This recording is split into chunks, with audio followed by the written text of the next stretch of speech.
Remember when the Republican Party under Donald Trump completely abandoned even pretending to care about policy and instead became all about cultural issues and so-called defending speech and being for speech, free speech, more speech, and also when they were against business regulations? It was always complete and total nonsense, but it has now actually come to a head with former President Donald Trump actually cheering Nigeria, banning Twitter and Facebook, and Trump suggesting more countries should do it, and Trump alluding to the idea that he should have done it as president of the United States. Whether he could have actually done that remains an open question. This is absolutely stunning because it not only violates the principle of Republicans being about more speech, since these are speech platforms after all, it also violates the principle of Republicans being against business regulation because it is outlawing, if the US were to outlaw Twitter and Facebook, a legal business merely because Donald Trump doesn't like what he perceives to be the political leanings of their enforcement of terms of service.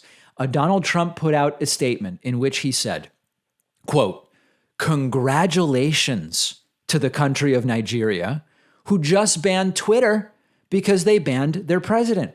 More countries should ban Twitter and Facebook for not allowing free and open speech. All voices should be heard. In the meantime, competitors will emerge and take hold. Who are they to dictate good and evil if they themselves are evil? Perhaps I should have done it while I was president, but Zuckerberg kept calling me and coming to the White House for dinner, telling me how great I was."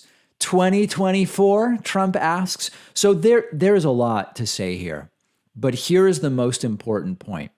Nigeria banning those platforms has nothing to do with Nigeria wanting Twitter and Facebook to just allow more speech the way Donald Trump suggests. Nigeria banned those platforms to limit this free speech of their citizens to complain about the Nigerian government. That's fundamentally what's at issue here. So either Trump doesn't get it or he gets it and he has the exact same goals, but either way, it's absolutely despicable. Now, as far as the right-wing position on this stuff, wasn't the perspective of Republicans about this type of thing that if enough people are upset with Twitter and Facebook for, as Trump calls it, not allowing free and open speech, wouldn't people then abandon the platforms and then wouldn't competitors arise and it will all be resolved by the free market, as they love to say? Of course, it turns out that, first of all, most people are okay with the enforcement of terms of service by these platforms. People have not abandoned the platforms in any significant capacity, and the alternatives have been terrible. We've seen Parler, Gab, I guess, is a thing. Mike Lindell's platform, Frank Speech, I don't even know if that was online for more than 30 minutes.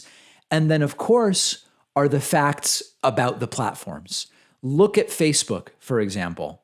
The top posts every day are almost all right-wing voices. Conservatives are absolutely crushing it on Facebook. If you look, what were the top posts today or this week?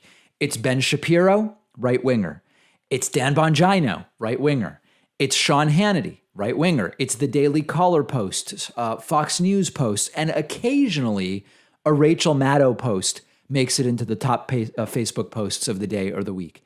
The conservative talking heads dominate Facebook, and yet they claim to be endless victims.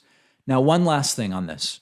When Trump mentions how Mark Zuckerberg was coming to the White House and telling Trump how great he is, and that's related to why Trump didn't ban Facebook, although he should have, Trump is admitting he didn't try to ban Facebook at the time because Mark Zuckerberg was telling him what a great guy he is and what a great job he's doing. So Trump is admitting something which we already knew, which is Trump makes policy based on who praises him and who criticizes him and who is his friend and who likes him and who does Trump like. It's disgusting to hear Donald Trump admit it, but we suspected that that was the case all along. We're going to have more on this story on our Instagram. If you are not following the David Pakman Show on Instagram, follow us.